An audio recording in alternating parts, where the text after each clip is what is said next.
Hello. Hello. Merhabalar. Hello, Marília. Merhabalar Marília. Yeah. Hi, everyone. Okay. Hi, everyone. I think we can start. Selamlar herkese. Sanırım webinarımıza başlayabiliriz. Benim adım David Barter. Of Heinrich Böll Heinrich Böll Stiftung Stiftung Derneği Türkiye Temsilciliği İstanbul Ofis Direktörüyüm. Merhaba Semra Hanım. Merhaba, David. Merhaba. Nice to have you here. Marília, tudo bem? Merhabalar. Nice to have you, Marília, as well. So, welcome to hoş geldiniz herkese. Welcome to what is the first webinar in a series we are planning until COP, at least, perhaps beyond, on climate politics in general and in particular, of course, regarding COP31, the Conference of the Parties for the UN Frame Convention on Climate Change, UNFCCC, as the experts say. We are doing this because of this. I already mentioned this abbreviations, acronyms. Climate policy is a highly complicated and technical issue, and the more explanations, the better. I speak of experience I had myself, and I still do not understand a lot, but I will. This is why I'm just moderating tonight. But thank God we have experts with us, two experts here. I will present them to you, dear audience, in a minute. Let me start because with some technical, practical, I can say, points. So the most important, those of you who need, so our webinar is going to be in English and Turkish. So if you don't understand both languages, you need translation. And there should be a globe or interpretation icon at the bottom of your Zoom window. And there, please, you change and you select your language.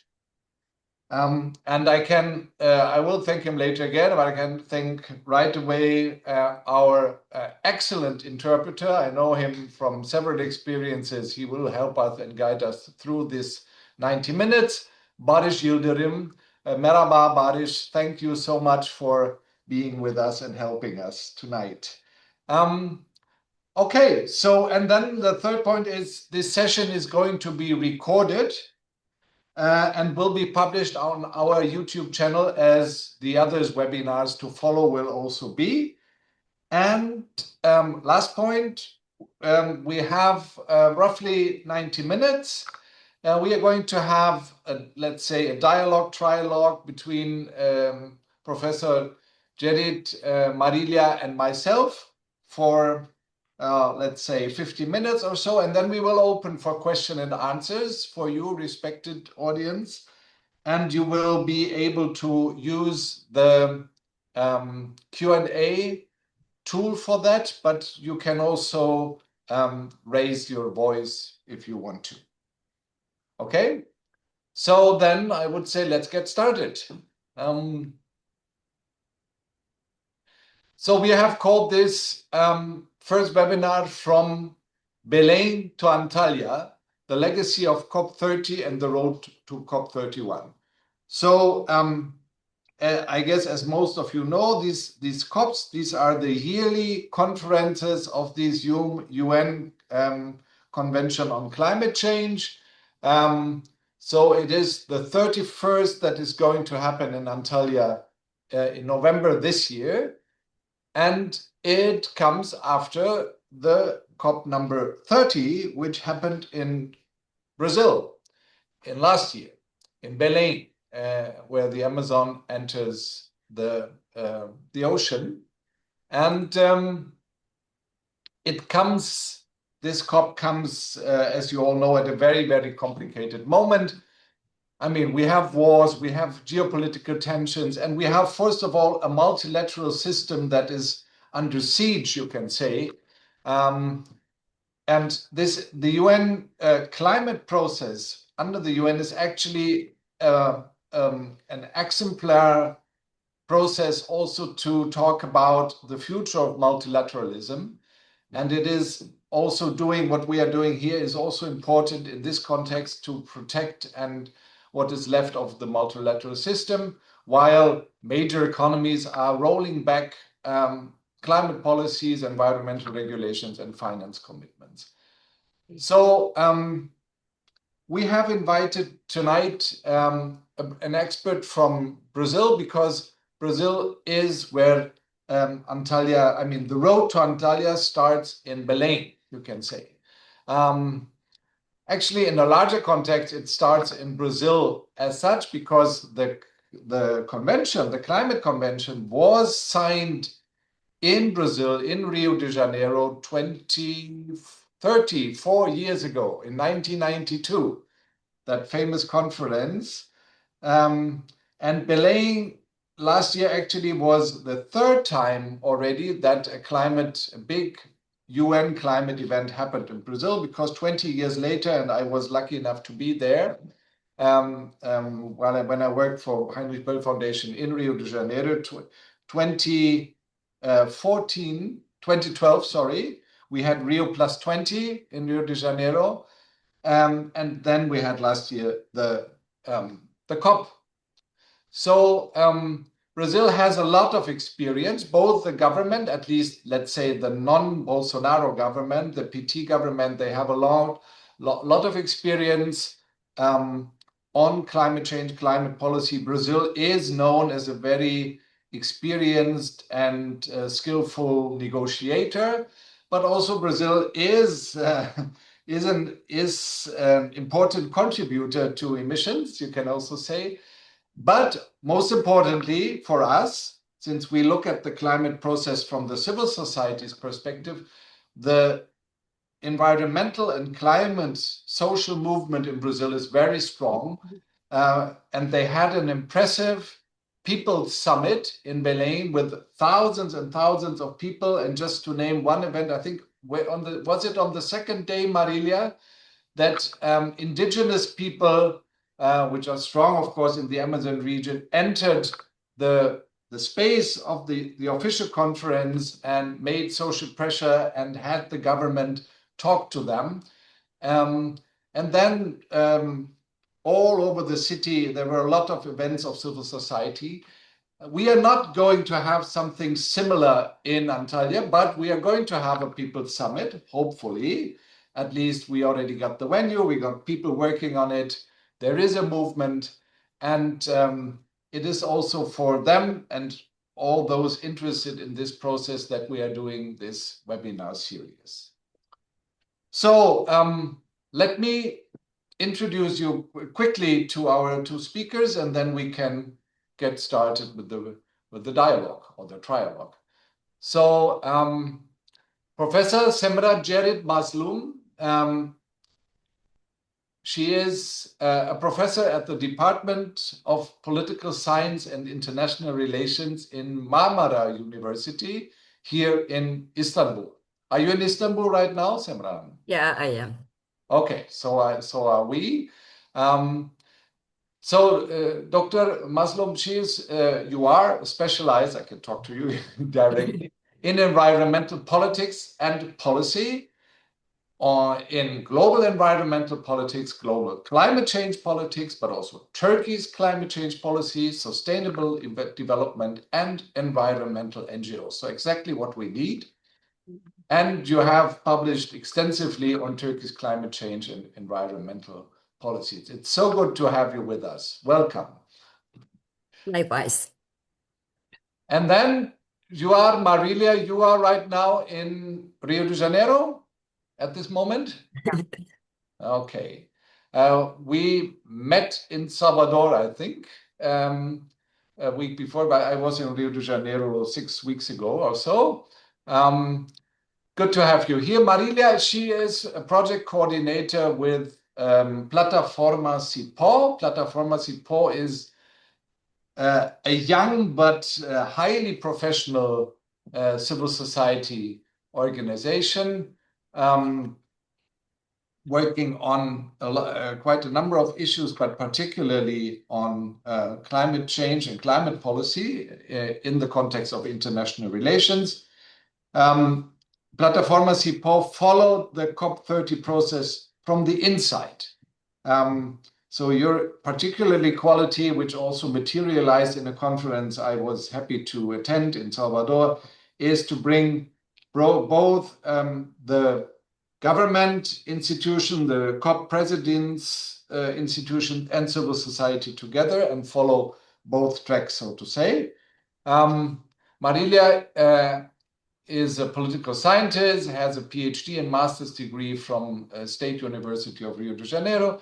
And she is also, besides working for Plataforma CIPÓ, she's also working at the South American Political Observatory and the Center for Studies in Social Theory in Latin America, working on climate, environment, and international politics since 2019. So welcome, Marília, also to this webinar.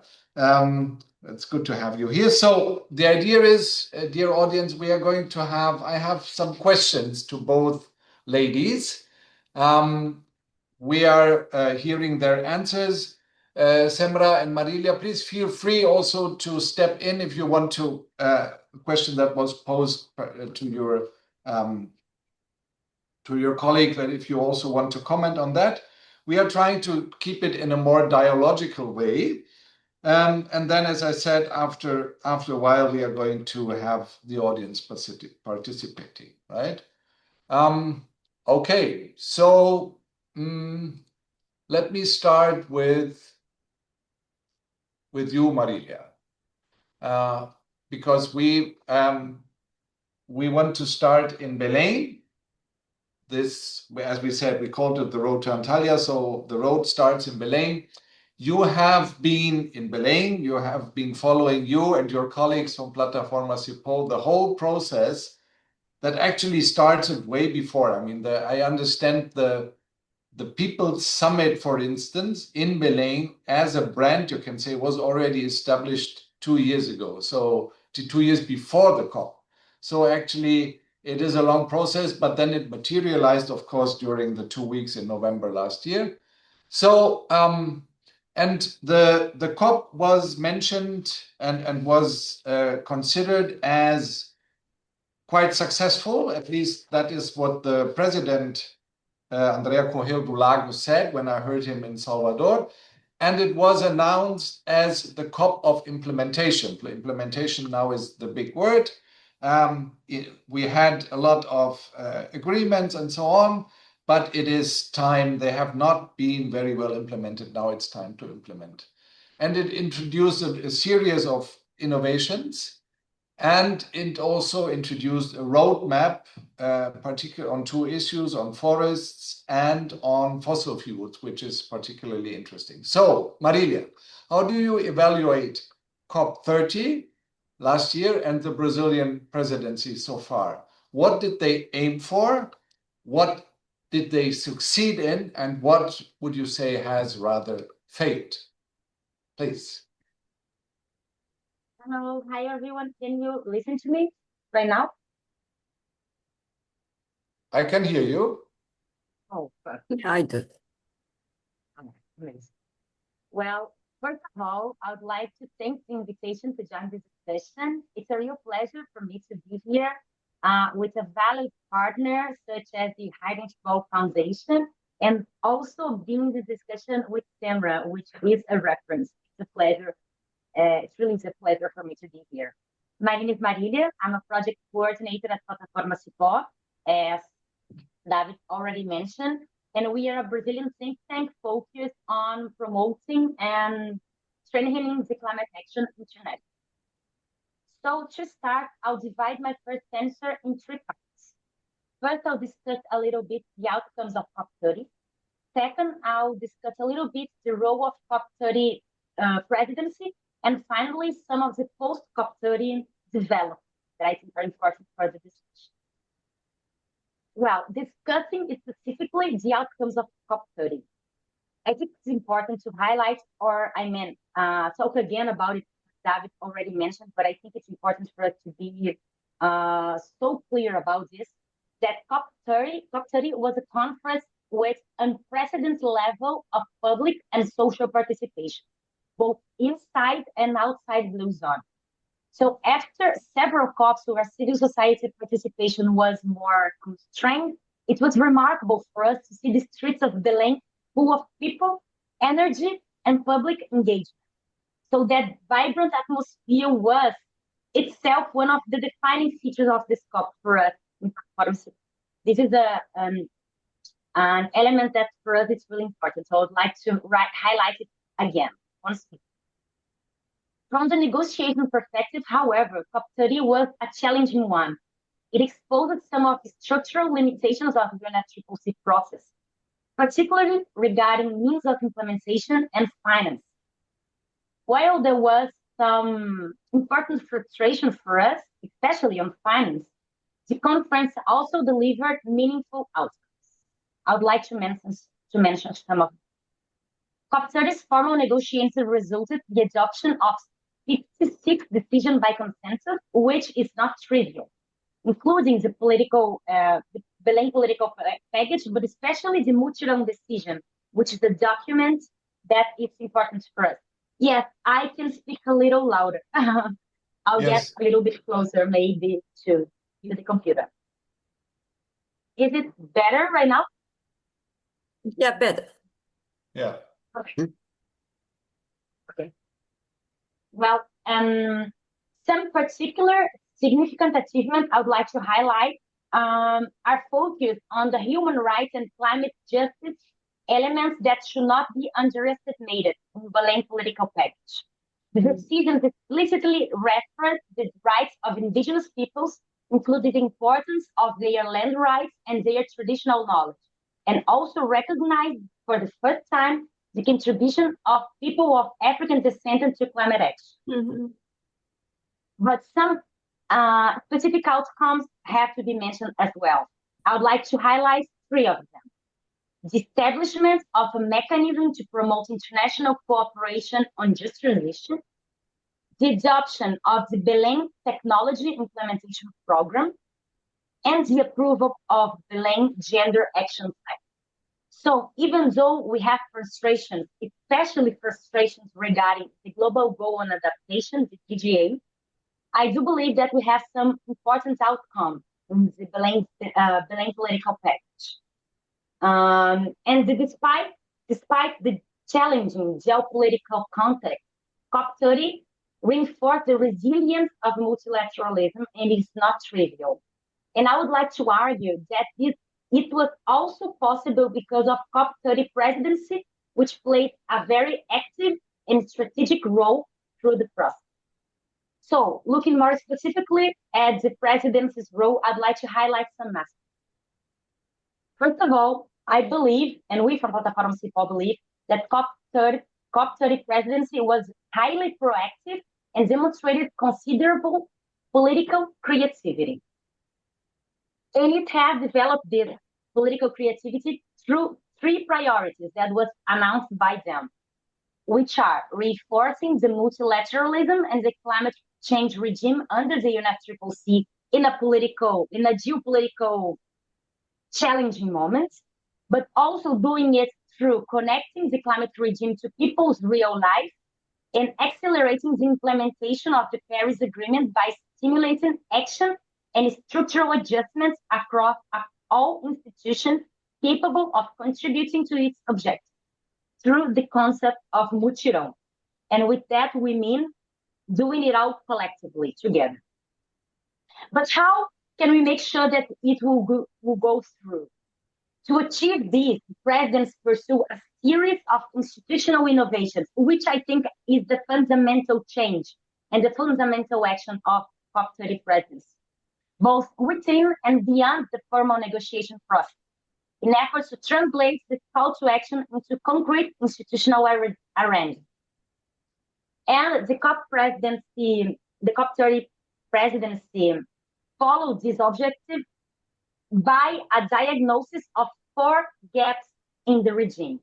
The gap between commitment and means of implementation, the gap between existing science and knowledge and the decision-making process, the gap between the commitments and the ethical dimension of it regarding implementation, and also a gap between a process which is state-led and lacks a broader civil society participation.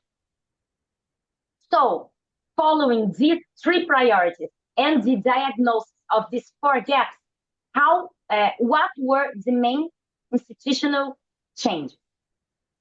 The creation of a technical advisory councils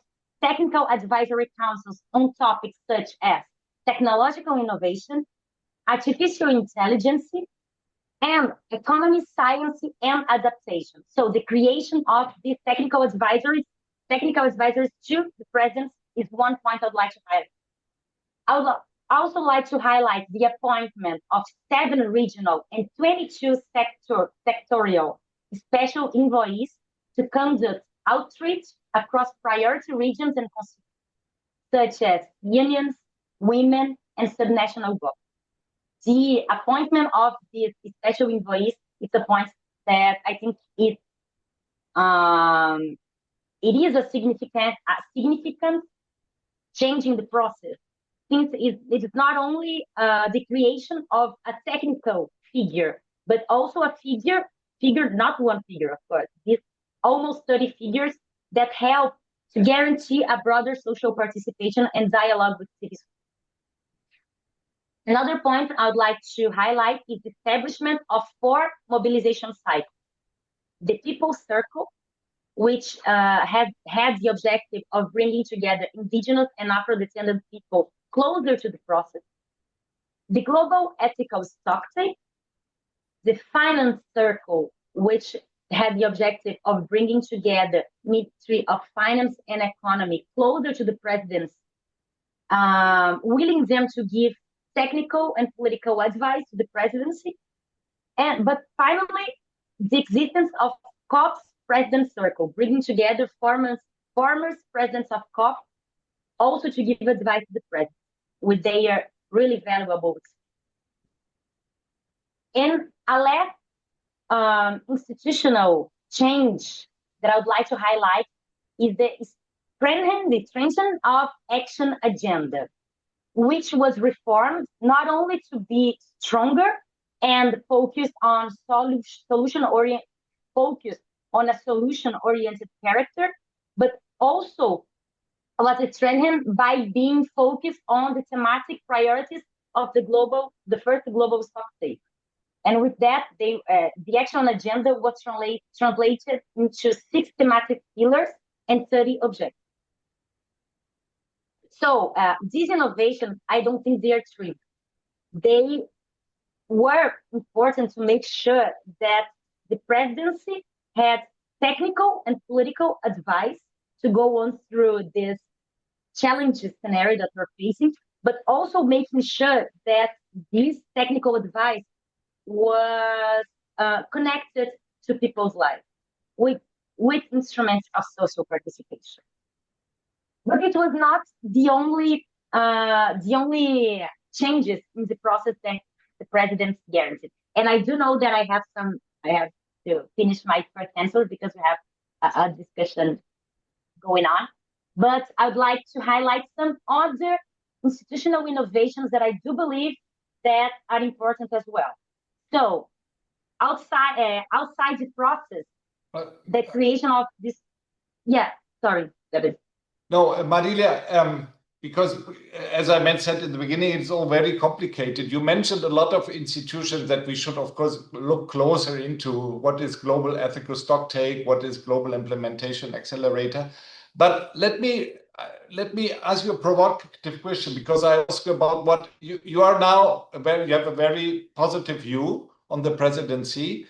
Yet we are talking about institutions. They still have to deliver. You said they are close to people's life, but this is just the hope. I mean, these are new institutions. What did COP presidency actually do in terms of this self-declared implementation gap closing ambition they had? Did something happen that we can say it really brought us a little bit nearer to the 1.5 degree goal? Yeah, the point where I was getting to, because Okay. I do believe, and that's good that you're reacting this, because it's probably the most important question that we have to face right now, because we are living a moment, the changing of the regimes through making rules to adaptation, and this change is not easy. So I do believe, we as Plataforma CIPÓ do believe that the first step would be to make sure that these changes do have continuity. So the creation of these institutions are important, but for them to have real results, for them to deliver real results, they have to have institutional and political maturity. And with that, I mean going on and having continuity. Because when we look the real deliver, the real deliver regarding implementation, in my opinion, it has not started yet. I think that when we look at the next steps regarding implementation, so we have the creation of all these institutions, and when we try to understand how we can make sure that the implementation will go on, I do believe that we have 4 fundamental instruments that have to make sure that go on.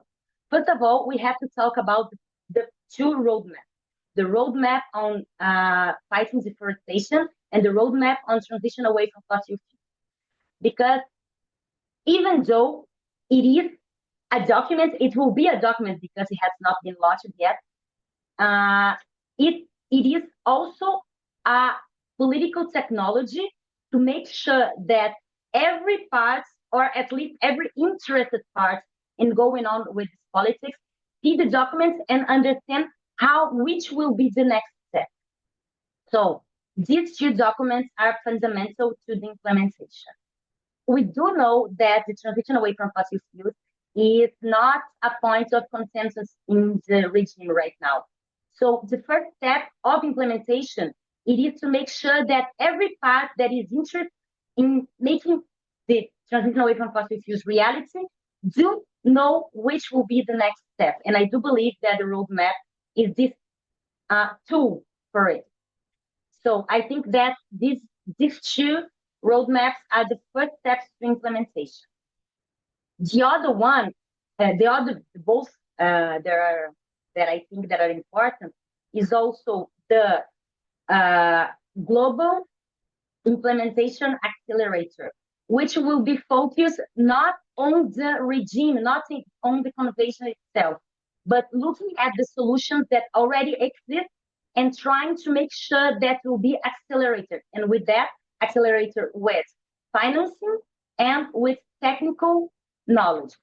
So it is an accelerator that looks to the action agenda, looks at the real world, what are the solutions that are being built on the territories, and make sure that they will be elevated and replicated.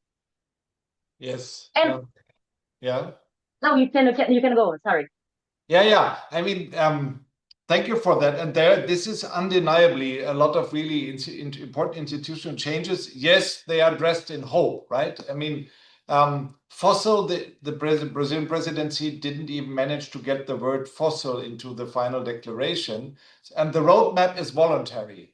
We are going to talk in a minute about Santa Marta and this process, which is absolutely important. I mean, if we talk about climate change, we have to talk about fossil fuels. So let us put a semicolon here for a while, and let's ask Professor Jedit how she sees the outcome of COP30, and then we can then look at the roadmap on fossil fuels, etc. But first of all, Professor Jedit, let us know where do you see that you have been following COPs already for a long time. Was Belém a genuine turning point comparable to Paris or the first global stocktake, or was it rather another incremental COP dressed in a new language? How do you see it? Merhaba tekrar herkese. Hello everyone, welcome. Marila'yla birlikte olmak It's a pleasure for me to be here with Marília, of Belem'den course. Antalya'ya taşınırken Aynı when we zamanda speak başta about this road from hatırlattığınız gibi Belém to Rio Antalya. ruhunu As da you have indicated in anmış olduk. 1992 Rio ruhunu.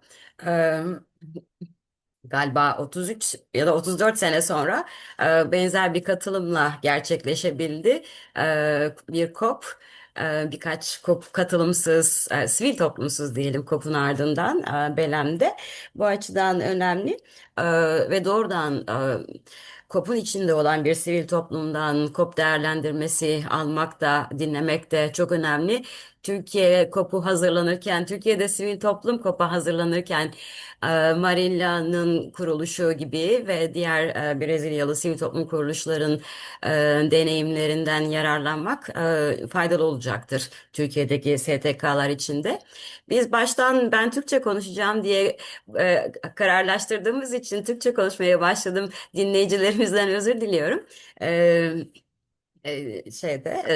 Sorular kısmında belki değiştirebiliriz. Hızlı konuştuğum için şey yapalım, zamanı iyi kullanalım diye arkadaşlarla böyle kararlaştırmıştık. Şimdi COP'u nereye koyuyoruz? Bana sorulardan birisi buydu. Yani bu 34-35 yıllık şey içinde, evrimi içinde COP'ların COP30 nerede duruyor? Bana kalırsa önemli bir yerde duruyor. Ama artılarıyla ve eksileriyle önemli bir yerde duruyor. Marila'dan çok hani bir pozitif not, yani şeyde çok olumlu bir COP tablosu aldık. Söylediklerine katılıyorum. Yani çok önemli yenilikler getirdi Brezilya başkanlığı COP'a. Ve yine tabii tarihi olarak da önemli, sözleşme imzalanırken de Lula'nın başkan olması. Şimdi dönüm noktasında yine Lula'nın başkanlığında bu şeyin COP'un gerçekleşmesi de tarihi olarak bir anlam taşıyor. Bu soruyu yanıtlarken şöyle bir ayrım yapmak istiyorum. Şimdi şeyde, yani Belem'in sonuçlarını hemen Belem'den sonra konuşurken farklı bir şeyler söylüyorduk. Bondan sonra biraz daha farklı değerlendirme yapabiliyoruz. Çünkü Belem'deki kararların, işte Maçirao kararındaki bazı hükümlerin de ne anlama geldiğini biz Bond'a biraz daha iyi anlayabildik.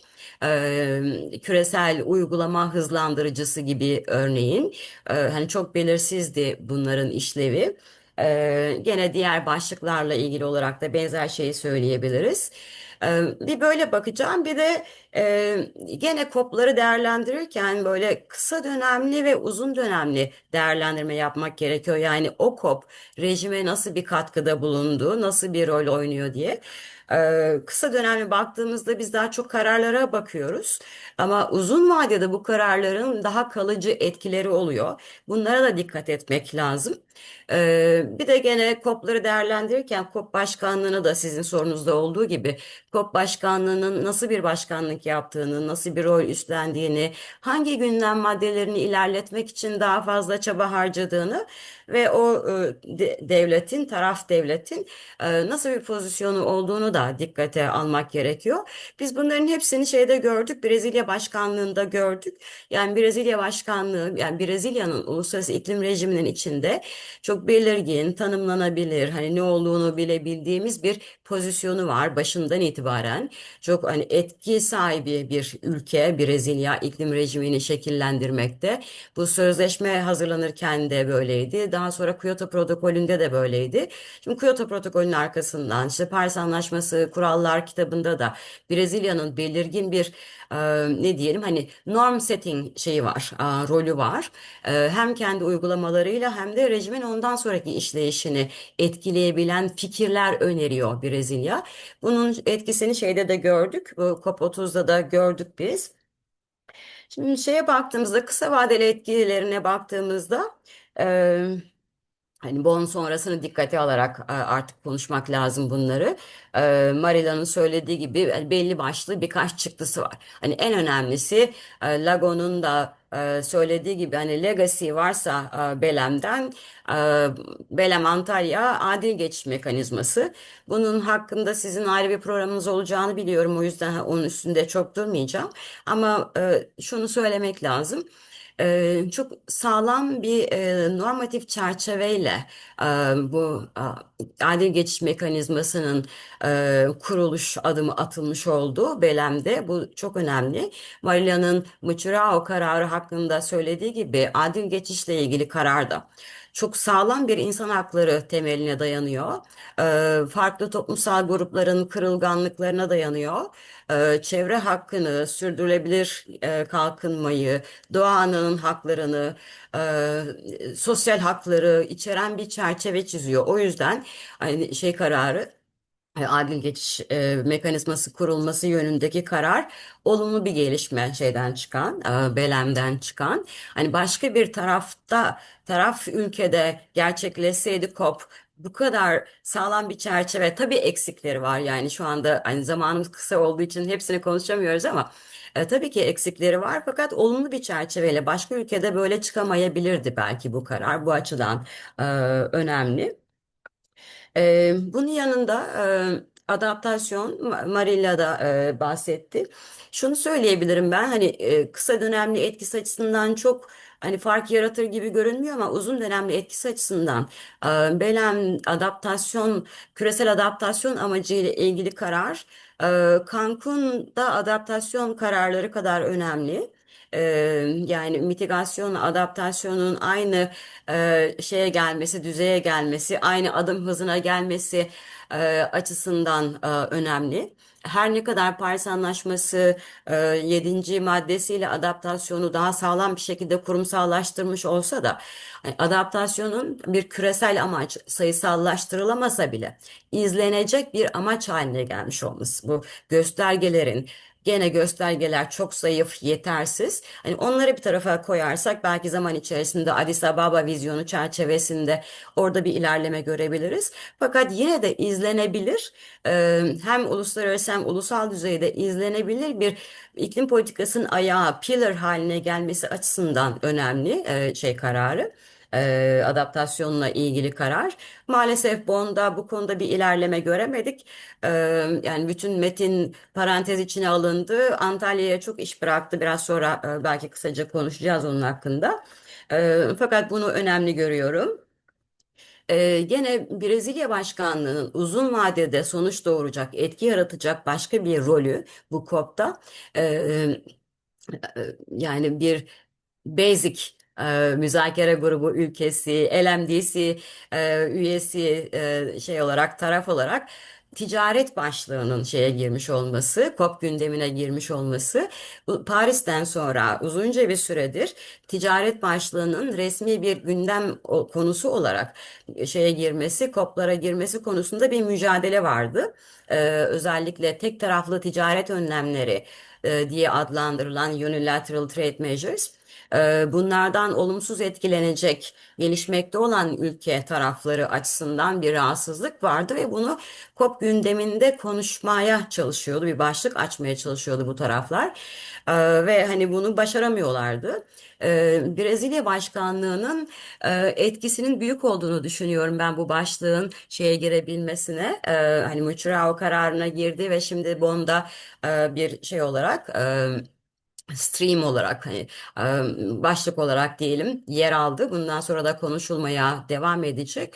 Sözleşmede olan bir hüküm bu biliyorsunuz. Hani serbest ticaret koşullarını engellemeden iklim önlemlerini alacak taraf devletler deniyor. Fakat zaman içerisinde iklim politikalarının evrilmesiyle birlikte ticaret önlemleri genel isteksizlik karşısında en güçlü araç haline geldi. Uygulatabilmek için hani sizin sorduğunuz soruda olduğu gibi hani taraf devletlere bırakıldığında Paris'in endesilerinin gönüllü olduğunu düşündüğümüzde hani uygulatabilmenin ya da uygulatabilmenin araçlarından birisi, zorlayıcı araçlarından birisi ticaret. Fakat bunun da tabii ki yeni eşitsizlikler yaratabilecek bu eşitsiz değişim ilişkilerinin içinde yeni eşitsizlikler yaratabilecek bir şey var, sonucu olabiliyor. Bu başlığın buraya getirilmesi önemli. Brezilya'nın uzun vadede rejimin şeklini, işte kurumsal yapısının içindeki bileşenleri etkileyecek bir katkısı olduğunu düşünüyorum ben bunun. Bir başka şey, başlık çok önemli bir şey ama nedense biz COP izleyenler, devletlerin kendileri de tabii onu biraz arka planda tutmaya çalışıyorlar. Hani böyle çok bilinen başlıklar üstünde çok zaman kaybetmek istemiyorum. Yani çoğunu bu webinarı izleyen arkadaşlarımız biliyorlar zaten.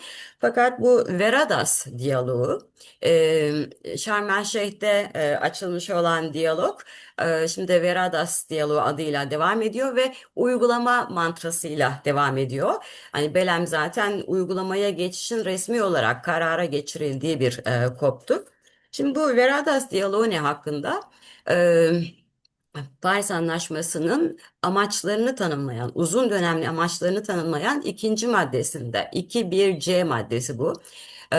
Uluslararası küresel finansman akışlarını Paris Anlaşması'nın sıcaklık hedeflerine, sıcaklık artışı hedeflerine, işte sürdürülebilir kalkınmaya, yoksullukla mücadeleye uyumlu hale, karbonsuz gelişmeye uyumlu hale getirmek. Bence bu çok yapısal ve çok önemli bir madde. Ee, Paris'in üçüncü ayağı diye de adlandırılıyor bazen. Ya da sistem çapında bir hüküm bu. Ee, Hani bunun üstünde daha fazla konuşmamız gerekiyor çünkü küresel sistemi yani Paris'e uyumlu hale getirecek bir madde ve Paris'in etkilerini rejimin içinden dışına doğru genişleten, bütün küresel ekonomik düzeni, ekonomik ilişkileri yeniden yapılandıracak olan bir madde 2.1c. Çünkü hani çok düzeyli olarak baktığımızda uluslararası finansman nasıl şekillenecek? Nereden nereye gidecek? Hangi kurumlar rol oynayacak? Çok taraflı kalkınma bankaları, özel finansman kuruluşları, kredi kuruluşları finansmanı nasıl yönlendirecekler ve taraf devletler kendi bütçelerini, kendi mali kaynaklarını nasıl ayarlayacaklar? Hem küresel amaçlara ulaşmak için hem de kendi NDC'lerine ulaşmak için. Bu madde bu bakımdan çok önemli. Ve bazı taraf devletlerin de bu konuda kaygıları var.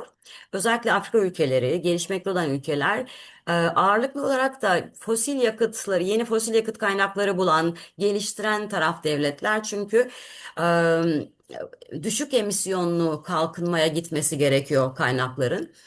Bu bakımdan da hani yeni buldukları kaynakları kullanamaz hale mi gelecekler ya da bunları çıkaramayacaklar mı? Endişesi taşıyor bazı devletler. Yani sistem dönüşümü, TAF ne kadar önemliyse bu maddede o kadar önemli. Bunu yapmak için de bazı devletler hazırlıklarına başladılar. Galiba sürem daralıyor. Hani bunu tamamlayıp bitireyim. Ee, Örneğin Avrupa Birliği'nin taksonomi tüzüğü, hani sürdürülebilirlik standartları, kriterleri belirleyen taksonomi tüzüğü Paris Anlaşması'nın 2.1c maddesinin de gereklerini yerine getirmeyi amaçlıyor. Yani AB'nin Okay. kendi... Say, David,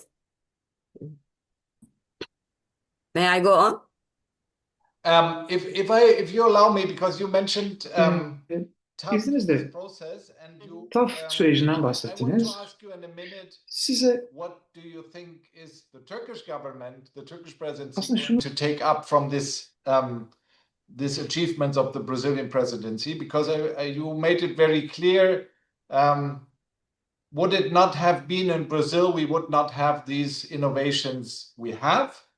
And I was provocative in the beginning, but of course, in a diplomatic process as it is, an UN multilateral process, institutional reforms are very important, even though we as activists are, of course, impatient, also knowing that the global warming is going on. But before we come to that, Semrahanim, let me ask Marilia on this process on fossil fuels. You mentioned that in the beginning, and it is, I said that earlier, the term fossil fuels did not make it to the final declaration. And then the Brazilian government came up with an interesting idea that said, well, we're going to build a roadmap, which is something not as such foreseen within the institutional arrangement of the UNFCCC. Still, they did it, and they made a conference in Colombia, and then they had a kind of follow-up in Bonn, while lacking the legally binding quality, because it's not part of the official UN process. It's still a very important process, important definitely also for us and our work as Heinrich Böll Foundation. Being shorter than in your first intervention, please, Marília, could you please tell us a little bit about this roadmap of which goes by the acronym of TOUGH, which stands for Transition Away from Fossil Fuels? Yes, but I should warn you, once again, I'll be a little bit more optimistic than you probably. Even though I do have the anxiety of, not only the anxiety, but the urgency of needing more of activism, I'm also an optimist. So probably I'll share with you some visions that are full of hope. But well, first of all, I think it is important for us to clarify what a roadmap is and what a roadmap isn't, because we cannot put over expectations of what these documents, this political tool, should be. It is intended to be a political guidance instrument, not a document with specific targets. So it will probably have less numbers and have less targets that we could expect of it. It needs to be specific enough to be useful, while being broad enough to accommodate different national contexts. Because what we want from this roadmap, it is to be, as I told before, as I mentioned before, for the parties to look at this document, look at this political tool, and see themselves in there, and make sure that they know which will be the following step. So in many ways, it represents a new political tool, a new political technology. It was not mentioned in Belém political package because we could not get consensus in it. So the COP30 presidency took the initiative of going ahead with it and proposing some steps to make sure that the document will be ready to present, to be launched in COP31. So how it is now? Well, the president started making the political phase of it. So it's open for submissions, and it received lots of submissions from parties, from civil society, from NGOs, from social movements. So they received the submissions through the UNFCCC official system, and they translated this submission in a document, which was presented in some space. For example, those who were involved, I was also involved, Samra. So we've seen the initial design of the document, and where they mentioned some of the levers and some of the barriers, and which are the following steps. A new version will be presented in COP of the certification and COP of biological. So this is a process that is going through, and I do think it's important for us to make to be completely clear that it will be a political document without any specific target problem. But it is important for us to look at the political movements that are happening in a parallel way. Because since it is important, since it is difficult to get consensus in this urgent agenda, the parallel process, specifically the conference of Santa Marta, it is important. And why is that? I think that Santa Marta meeting was particularly significant because it created a powerful political process that difficultly will be reversed. The agenda is set and cannot be taken out of the room. Because it's more than just a coalition of willing. So the countries that went to Santa Marta and declared publicly that they are willing to transition away from fossil fuels. It provided direction for future work streams, including national roadmap, overcoming and set the most important topics will be overcoming economic and energy dependence on fossil fuels and developing fossil fuel trading system, fossil fuel free trading system. So, in other words, we do know which are the next steps. And with that, overcoming economy and energy dependency, and making sure that the parties, the countries themselves develop their own national roadmap. it was also a process, science-based, because of the establishment of the science panel on global energy transition. And most importantly, it is a living process. We do know that the next conference will happen in Tuvalu next year. So Santa Marta created not only a coalition of, but a process that has the next step and indicates to the countries what should be their national next step.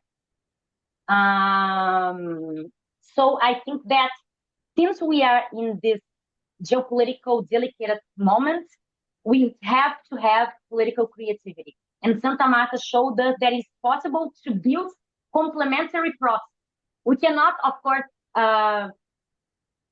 diminish the importance of UNFCCC and the consensus itself, but we have to know that to work with this delicate and without consensus in this urgent issue, you have to build other instruments, other tools. So I think that it is what I have to contribute.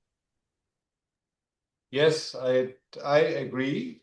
So it is a very important innovation, and you just mentioned it's a process. Next year there's going to be a conference. I don't know how they're going to organize it, but it's going to be in Tuvalos, in these islands that are sinking into the ocean.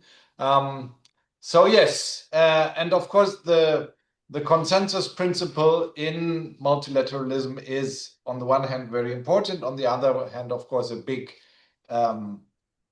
hindering factor for getting more concrete results on controversial issues, as fossil fuels is definitely. And of course, we must not forget that the biggest fossil fuel producer and or one of the biggest end consumer in the world was not even there. Not only not in Santa Marta, of course, but also not in Belém. Okay. Thank you, Marília. Going back to Professor Semra. So now let's have a look at COP31.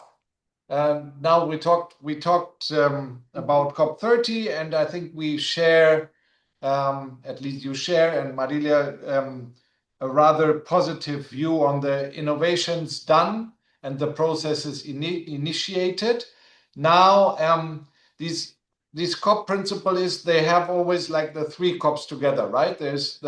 So right now the three, and they were also in Salvador in that conference. You have COP30, so the Brazilian presidency, then you have the Turkish and Australian presidency of COP31, and already the COP32 in Ethiopia. So the three kind of work together. I heard both the Turkish ambassador and the Ethiopian ambassador to Brazil say they want to continue what Brazil started. They also want to give priority to implementation. Now, implementation is a word that can be interpreted in different ways, right? So, what do you think? What do you think, Semra? What is going to what do we have to expect in COP31 in November in Antalya? Is the Turkish government really following up on these innovations started by the Brazilian presidency? What do you think? The floor is yours. Türkiye'ye hemen geçmeden önce Before speaking about COP31, I want to speak about ya da COP31 başkanlığını. Brezilya'nın bence Belem'de yaptığı en önemli şey bu iki ayaklı two track process, bir resmi müzakere kısmı, iki eylem ajandası.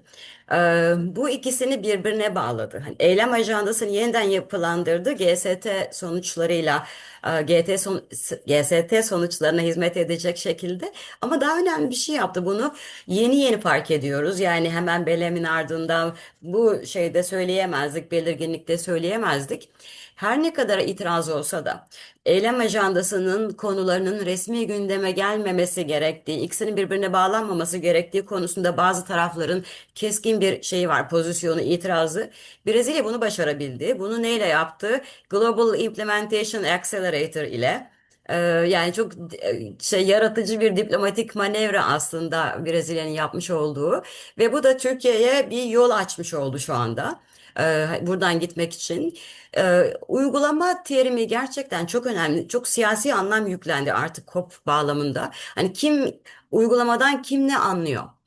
Bunun o kadar farklı yanıtı var ki. Yani Brezilya uzun sürede devam ettirdiği pozisyonun bir sonucu olarak yeni kararlar almayalım. Tarafları bağlayacak, onları belli bir yörüngeye sokacak, belli türden politikalar izlemelerini gerektirecek yeni kararlar almayalım diyen taraflar grubunun içinde aslında Brezilya, gelişmekte olan ülkeler grubunda. Dolayısıyla uygulama kopu deyince elimizdekileri uygulayalım. Yani biz iklim değişikliğiyle ilgili kurabileceğimiz çerçeveyi en iyisini kurduk şu anda. Bunları hayata geçirelim. Fakat bu iddiasızlık getiriyor birlikte. Gene Türkiye'ye geçmeden ya da ikisini bağlayarak şunu söyleyeyim. TAF'ın COP dışına çıkarılmış olması Brezilya Başkanlığı tarafından en olumsuz tarafı COP30'un. Eee, Bakü'de olduğu gibi hiçbir karar alınmayabilirdi. Fakat şimdi resmi olarak dışarı çıkardı COP Başkanlığı bunu. Eee, Her ne kadar bu bir COP kararı olsa da GST sonucu olsa da müzakere sürecinin içinde bu nedenle yapısal olarak bulunuyor olsa da bir eğilim olarak devletlerin tavrı olarak COP Başkanlığı'nın bunu gönüllü bir girişimle COP'lardan resmi müzakere sürecinden ayırıp kendi başına yol haritası hazırlayacağı iddiasıyla ortaya çıkmış olması bu sağlam COP kararının zeminini biraz zayıflatmış oldu. Böyle bir tehlike var. Ben Santa Marta konferansı ya da bu gönüllü TAF raporu hakkında da çok iyimser değilim.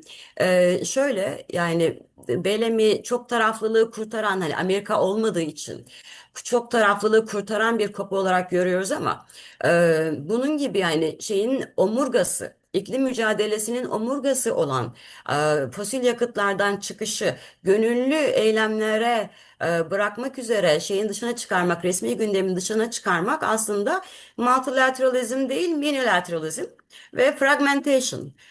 Yani yeni bir başlık daha açıyor. Zaten bütün devletlerin oydaşmış olduğu bir kararı yok bunu hep beraber yapamıyoruz dışarıda yapalım diyerek e, yeniden parçalıyor rejimi ve yalnızca istekli ülkelere, gönüllü ülkelere bırakıyor. Bu da tabii rejimin beklenen hızda gitmesini, fosil yakıtların aynı ağırlıkta burada kalmasını engelleyen bir adım oldu. Yani bence en olumsuz çıktısı bu şeyin, Belem'in.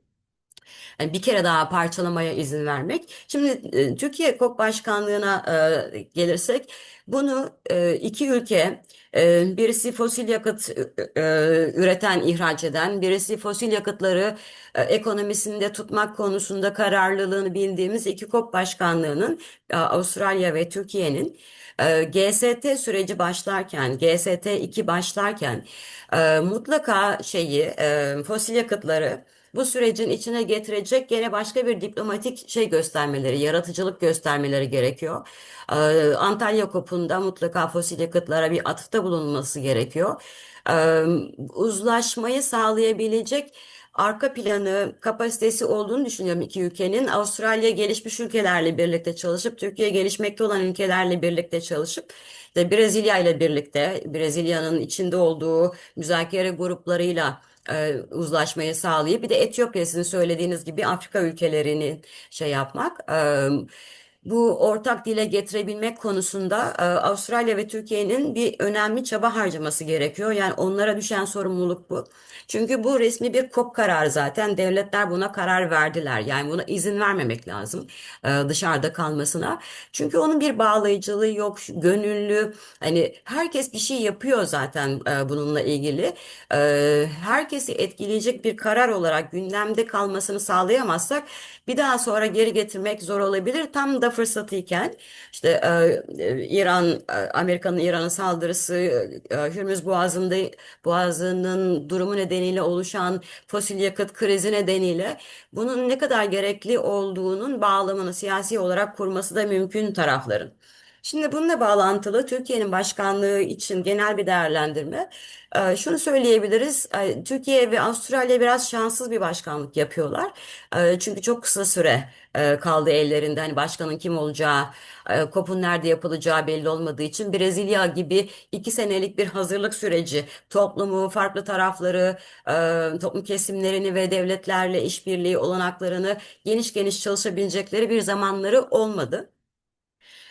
Bu biraz hani şey yapabilir. Daha fazla çalışmalarını gerektirebilir. Şimdi ben bu COP'a şey diyorum, bu ikilikler, binary scope. Şimdi iki başkanı var, iki gündemi var, resmi müzakere gündemi, eylem gündemi. Bunun yanında işte ekleyebiliriz, çoğaltabiliriz bu ikilikleri ama uygulama gündemim olacak diye.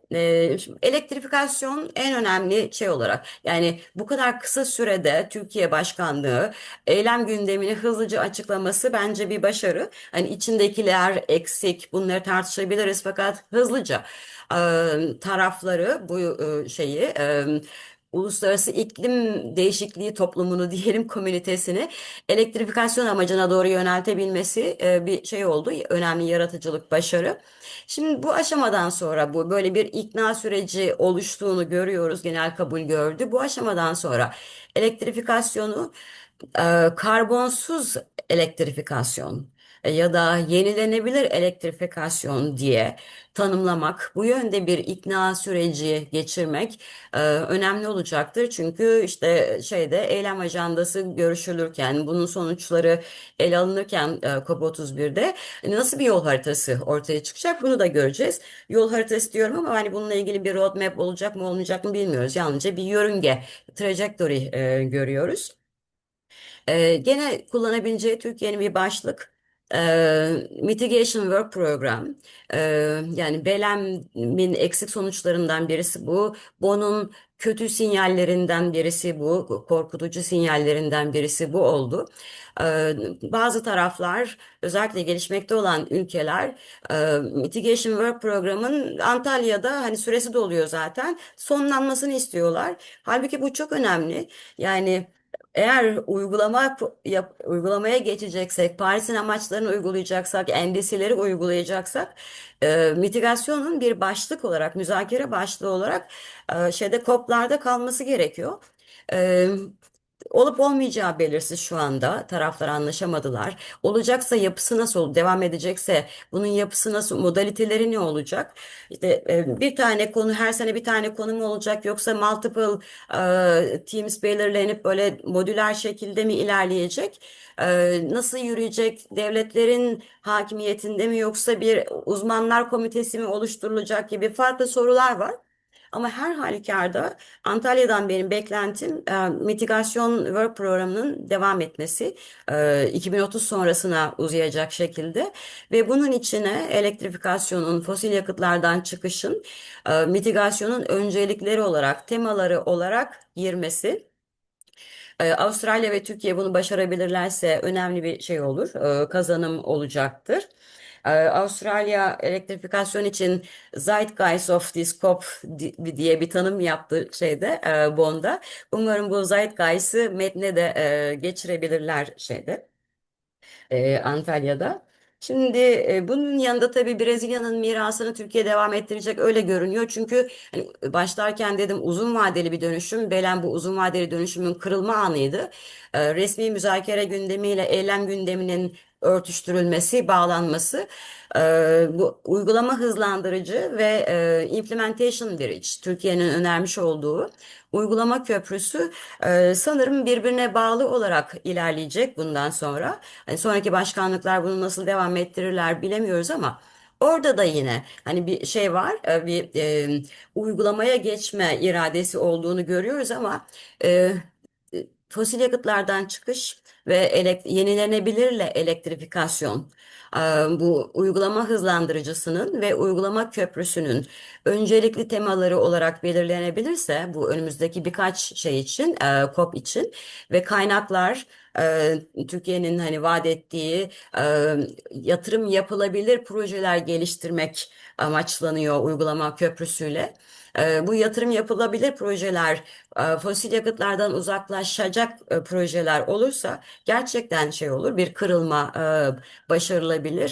Türkiye'nin başkanlığında ya da iki başkanlıkta diyelim. Gene bir buçuk misyonu bununla da bağlamak. Şimdi orada da gene Brezilya'nın şeyini görüyoruz. Bu tarihsel mirasını şeylerin içinde, COP'un içinde. Bu bir buçuk misyonu Birleşik Arap Emirlikleri COP'unda aslında ortaya çıkmıştı. Yani özellikle 2030'a kadar Paris'in bir buçuk hedefi içinde kalabilmeyi siyasi olarak cesaretlendirecek bir başlık. Brezilya'nın önerisiydi. Brezilya'nın önerdiği gibi çıkmamıştı. Şimdi biraz onu kendi önerdiği hale getiriyor. Yani böyle genel conversation şeklinde ilerliyordu. Belem'de çıkarken bu karar daha yapılandırılmış çıktı. Çok sayıda bildirim yapılıyor şu anda gördüğümüz kadarıyla. Bir buçuk mission, Belem 1.5 mission'la ilgili. Bunu da uygulama hızlandırıcısına, uygulama köprüsüne bağlayabilirse taraflar, bir buçuk derece içinde kalacak şekilde fosil yakıtlardan uzaklaşabilecek projelere yatırımın kaymasını sağlayabilecek bir karar çıkabilirse Antalya'dan önemli bir şey olacaktır. Kazanım olacaktır diye düşünüyorum. E, başka epeyce benim notum var ama sizin sorunuz olduğunu düşünüyorum. Hani şeyde o yüzden size Yeah, we bırakayım. are running a little bit out of time. I still want to come to one final question to both of you on civil society, but now, I mean, it's a moderator's joy if you have a little divergence. But please, both for you, very short answer. To Semra Hanim, you mentioned yourself, Australia is a fossil fuel exporter. Turkey has no interest in abandoning fossil fuels anytime soon. So what makes you think they will really make this a priority of COP30? What is your hope on that really based on? And not, fleeing into much more less complicated issues like the electrification, even though it also requires a transition away from fossil fuels, and of course the zero waste management. And Marilia, you probably would like to say why the Santa Marta process is important and was not, as Professor Semra said, the biggest mistake or something. You said it something, not that strongly, but in that sense of COP30. And then I want to ask you a little bit about how you see the role of civil society, and we still want to give our participants also the chance to give questions. So if you could be like bullet point, give me some answers. I'll start with Professor Jedid again, and then Marilia to defend the Santa Marta process. Santa Marta sürecinden bahsedelim. Türkiye ve Avustralya başkanlıklarının elektrifikasyon gayet siyasi olarak nötr görünen elektrifikasyon başlığını fosil yakıtlardan uzaklaşma gerekliliğiyle birleştirebilmesine dair beklentim umudun ötesine geçmiyor. Fakat şu anda hani COP'un gündemindeki en önemli yapısal mesele bu olduğu için ve bununla bağlı olarak tabii finansman konusu bir taraftan da hani öteki taraflarda şey bekliyor, finansmanın artırılmasını. Vaktimiz olmadığı için hepsini konuşamadık şeyi. E, Yeni uzun vadeli sayısallaştırılmış finansman hedefinin de başladığı yıl olduğu için bu sene bu ikisini bağlayarak aslında bu finansmanın nereye gideceği konusunda özellikle mitigasyonla ilgili olanın bir ilişkilendirme söz konusu olabilir. Sonraki sorunuzla bağlayayım. Aslında en büyük şeyim de güvencem de sivil toplum. Ee, Belem de yine Marila'nın da bize gayet açıklıkla aktardığı gibi sivil toplum çok önemli bir rol oynadı. Belki sivil toplum, küresel sivil toplum, Brezilya sivil toplumunu kastetmiyorum yalnızca. Küresel sivil toplum baskısı olmasaydı Brezilya başkanlığı belki hani bu gönüllü yol haritasını bile çıkarmak konusunda irade göstermeyebilirdi. Her ne kadar Brezilya başkanı, devlet başkanı hani bunu bir öncelik gibi koysa da müzakerelerin gidişatı buna çok elverişli görünmüyordu. Sivil toplum burada çok önemli, çok kritik bir rol oynadı. Gözleyebildiğim kadarıyla orada olmasam da. Ve bunu gündemde tuttular. Aynı şekilde Türkiye'de de sivil toplumun bu beklentiyle geleceği beklentim var. Yani bu çabayla geleceği beklentim var. Bir de bu kaçınılmaz bir gereklilik zaten. Fatih Birol'un Hürmüz krizinden sonra söylediği gibi vazo kırıldı. E, Yani fosil yakıtların enerji güvenliği riski oluşturduğu, enerji güvensizliği oluşturduğunu bizzat yaşayarak görmüş oldu devletler. Dolayısıyla better sooner fosil yakıtlardan çıkışa bir an önce başlamak gerekiyor. Tabii bununla birlikte hani eklenebilecek bir şey elektrifikasyon yol haritası hazırlanması gibi konular var. Son bir şey söyleyerek bunu bağlayayım hepsine. Niye hani böyle bir umudum da var diye. Belem'den çıkan bir karar daha aslında tarafların e, uygulama planı hazırlaması yani hem küresel amaçlar için hem de kendi endişeleri için bir implementation plan ve investment plan hazırlamaları bekleniyor. Biz bunu genellikle şey yapıyoruz, göz ardı ediyoruz Belem kararlarını okurken. Şimdi bu yatırım planları hazırlama sürecinde fosil yakıtlardan çıkarak elektriğe geçmek konusunda plan yapmazsak bugün uzun vadede yani 2035'te 2040'ta bu çıkışı gerçekleştiremeyiz. O yüzden ne kadar çabuk olursa o kadar iyi diye düşünüyorum. Belki şeyde Avustralya ve Türkiye başkanlıkları Belem'in bu hükmünü de uygulama planı ve yatırım planı hazırlama hükmünü de e, devreye sokarlar kendi COP gündemlerinde. Thank you, Professor Çok Semra. teşekkürler Profesör Semra Hanım. Perhaps you can also take in also the question on the role of civil society. Where can it make a difference? Perhaps your view on COP31. You know a little bit also about the conditions here. Where you think they're going to hit the walls, where they can make a difference, and of course the other question on the Santa Marta process. Please. Yeah, I'll be as quickly and as telegraphic as I can be. Well, regarding Santa Marta, I do not believe, and I completely agree with you, Samra, this is not the ideal methodology that we would like it to be. Of course not. I would like, we as Plataforma CIPÓ, we as Brazil, would like that the discussion regarding fossil fuels will be under the convention, under the consensus, under the collective agreements. But we do not have it right now. We do not have it right now regarding China, regarding India, regarding countries. We do not have the United States right now. So I think that the combination of the roadmap and the Santa Marta process is the minimum possible for us to make sure that the agenda is alive. And none of us would like that the discussion regarding TAP, the transition away from fossil fuels, would be vanished from the convention. But if we do not make sure that the discussion is alive, or as we say in Brazil, we have an expression, I don't think that we can translate that making sure the elephant is in the room. If we do not make sure that the elephant in the room, we have the risk of the discussion being vanished from it. So GST2 is coming around. It is in the corner of the moment. So how we can, since we cannot make sure that we get consensus inside the convention, we have to have the minimal tools to make sure that the discussion is alive. I think that's the point. And when we were in Santa Marta, I was there. It was a beautiful discussion. Not only because we have not one, but two summits of people, but also because parties were discussing not whether, not if, but how. And I think it's a step ahead. We are discussing the transition away from fossil fuels, not in the place that we would like it to happen, but we were discussing how we would make sure that it would become reality. It was like music to our ears. It was something I had never heard in the official rooms of UNFCCC. So it was beautiful being there and listening to that.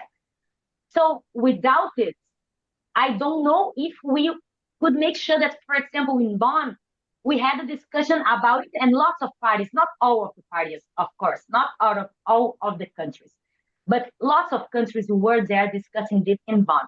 So we have this parallel instrument that came together happily. Luckily, we got the political agreement of making sure that the roadmap and Santa Marta had some kind of agreement.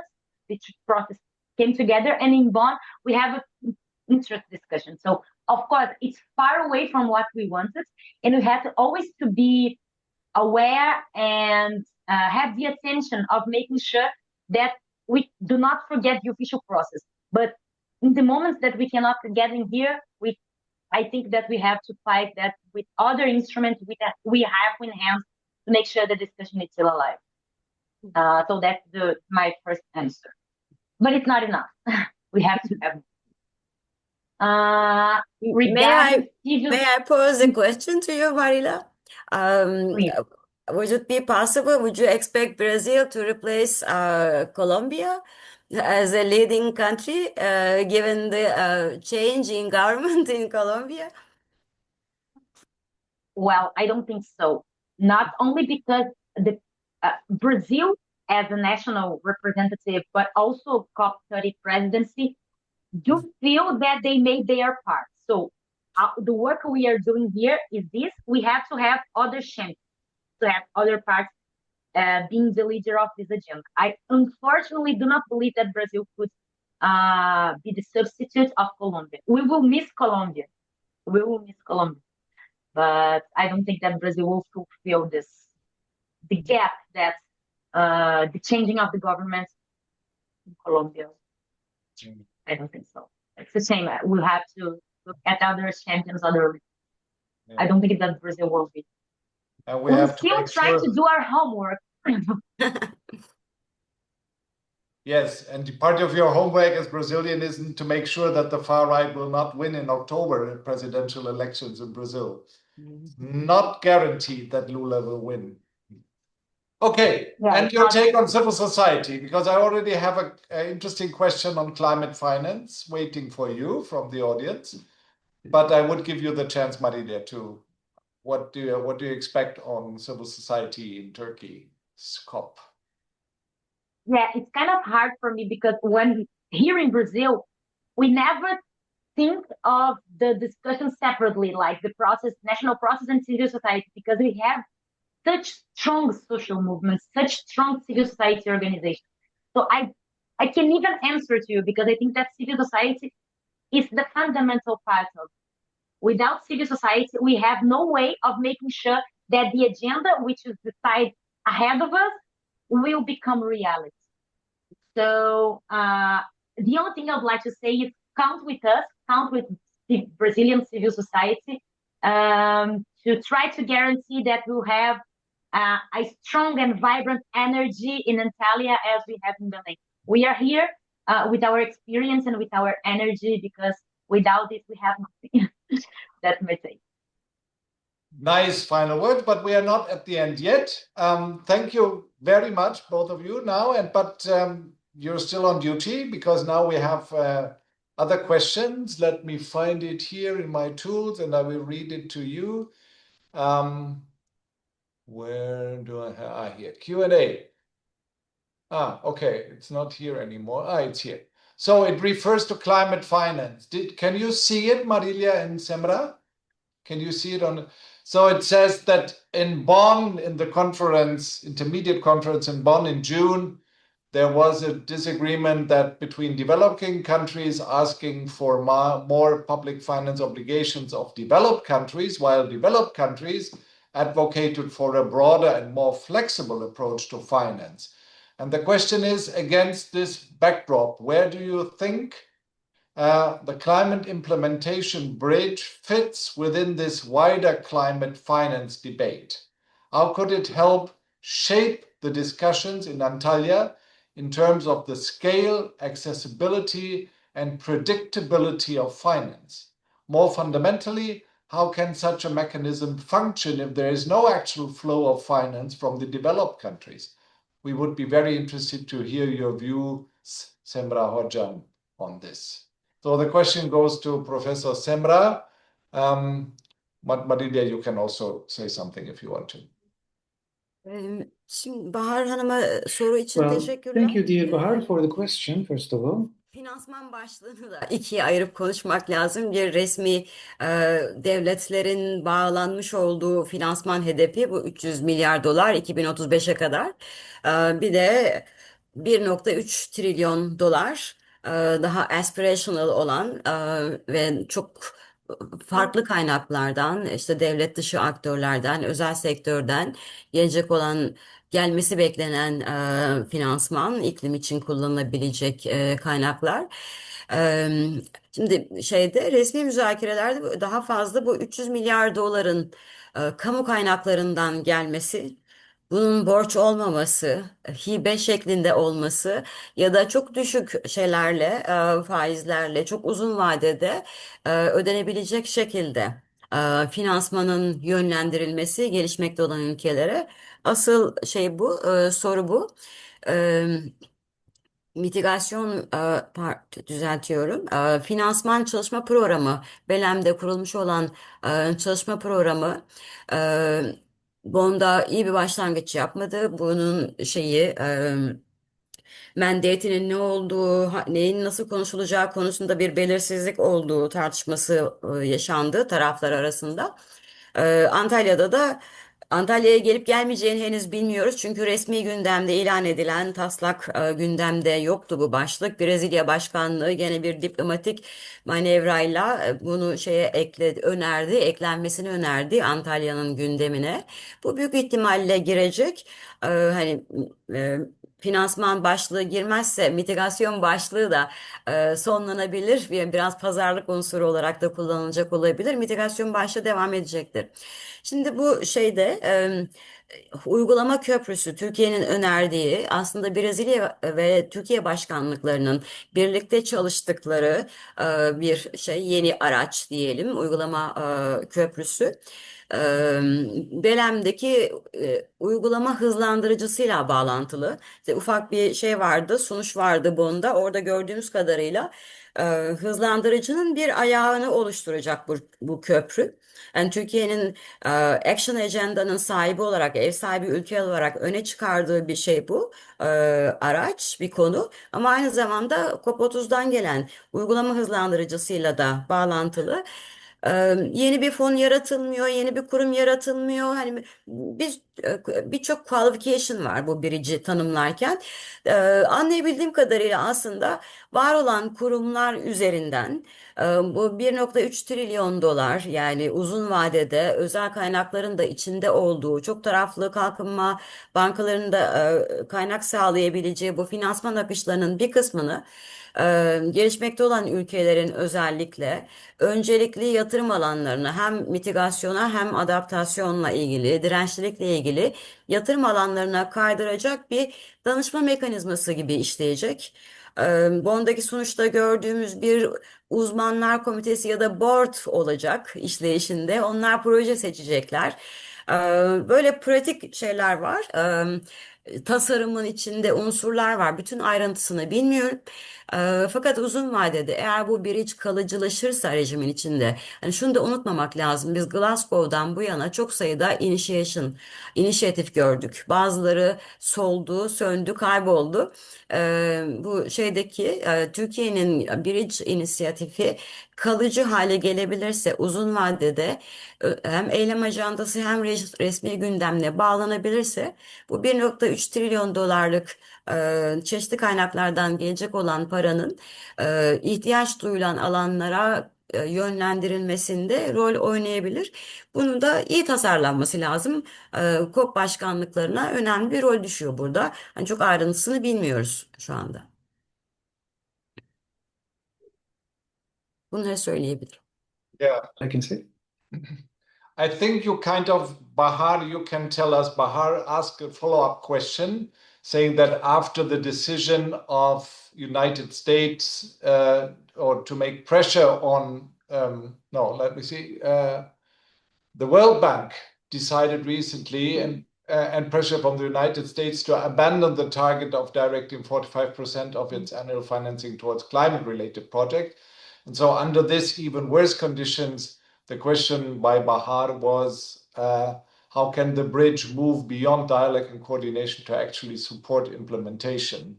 I think you kind of answered it, or would you like to add something?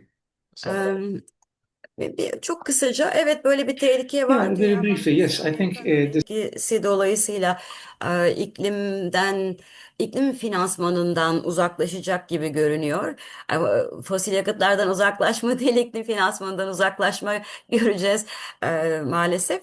Fakat öbür taraftan bu şeyin 1,3 trilyonun asıl kaynaklarını pek çok devlet zaten özel sektör olarak tanımlamış durumda. Çünkü çok taraflı kalkınma bankalarının fonları da kamu kaynakları nihayetinde. Hani devletlerden giden kaynaklar bunlar. E, Dolayısıyla özel sektörü daha fazla devreye sokacak bir şey araç olarak düşünülüyor anladığım kadarıyla. Finansman yani dünya üzerinde yüzen gezen çok büyük miktarda bir finansman var. Bunu hani şey değil, ya para sermayesi değil, yatırım sermayesi haline getirecek yaratıcılıklara ihtiyaç var görebildiğim kadarıyla. Yani hem iklime hizmet edecek hem de ekonomik kazanç elde etmeye hizmet edecek şekilde projeler tasarlamak. Ama burada bir tehlike de söz konusu olabilir. Yani çok fazla özelleştirmek. Yani son dönemdeki COP'ların en büyük tehlikesi bu. Devletler kendi rollerinden sıyrılıp alanı, yani uygulama terimi de implementation da biraz bu anlama geldiği için tehlikeli görüyorum ben. Devletler çekilip bu alanı özel sektöre bırakmak, şirketlere bırakmak, finans sermayesine bırakmak gibi bir eğilim var. Evet, finans sermayesi kaçınılmaz bir aktör, yani mutlaka olması gerekiyor burada. Özel sektör sanayinin mutlaka olması gerekiyor. Ama devletin yönlendiriciliğinde olması gerekiyor bu dönüşümün.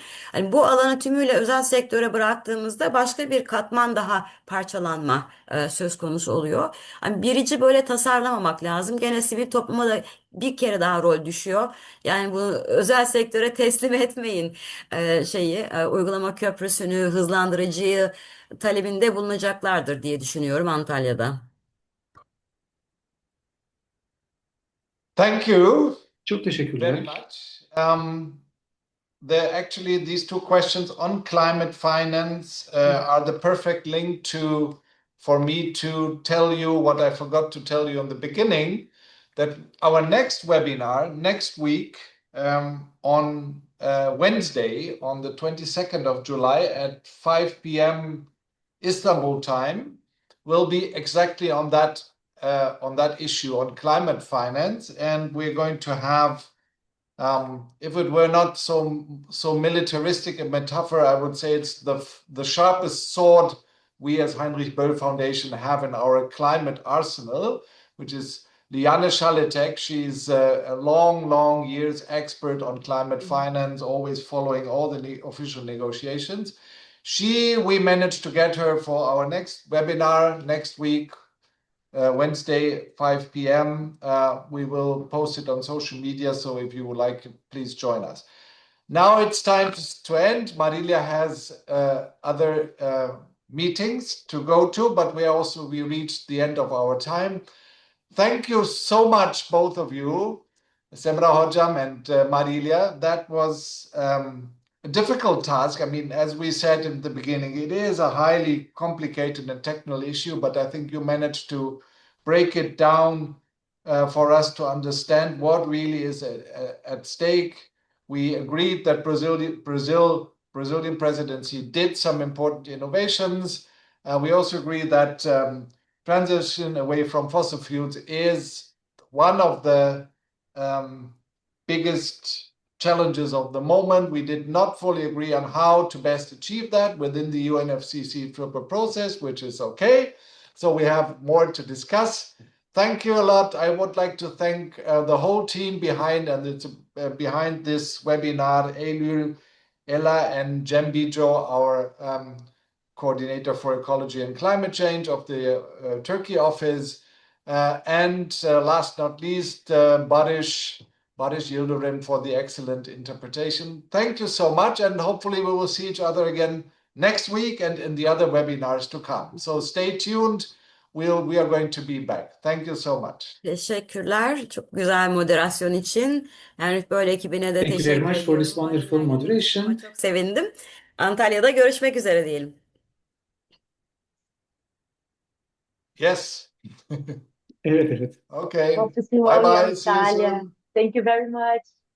Bye bye. Thank you. Bye bye.